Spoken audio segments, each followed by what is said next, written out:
கர்த்தருடைய பரிசுத்த நாமத்துக்கு ஸ்தோத்திரம். இந்த நாளிலும் ஆண்டவராகிய இயேசு கிறிஸ்துவின் வருகையை பற்றி சில வார்த்தைகளை பார்க்கலாம்.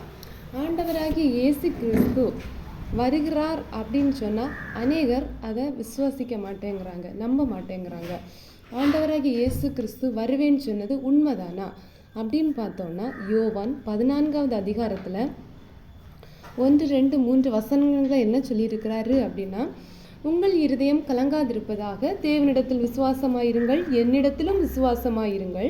என் பிதாவின் வீட்டில் அநேக வாசஸ்தலங்கள் உண்டு. அப்படி இல்லாதிருந்தால் நான் உங்களுக்கு சொல்லியிருப்பேன். ஒரு ஸ்தலத்தை உங்களுக்காக ஆயத்தம் பண்ண போகிறேன். நான் போய் உங்களுக்காக ஸ்தலத்தை ஆயத்தம் பண்ணின பின்பு நான் இருக்கிற இடத்திலே நீங்களும் இருக்கும்படி நான் மறுபடியும் வந்து உங்களை என்னிடத்தில் சேர்த்து கொள்ளுவேன்.